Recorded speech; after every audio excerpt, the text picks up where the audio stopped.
Hello dear bros, I'm Judy from EagerLED Limited, and many customers at the many industry of procurement.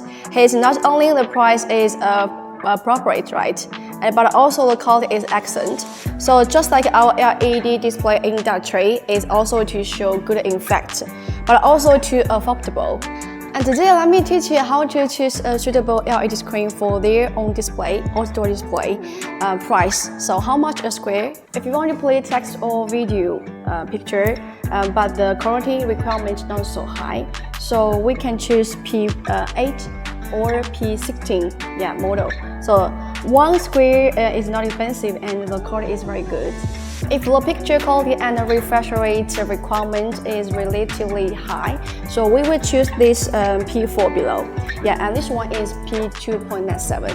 And the refresh rate is greater than 3840 Hz and is equal to about 3840. The price of 1 square meters is not expensive. So if there is a demanded, you can contact us. Okay, see you. Bye.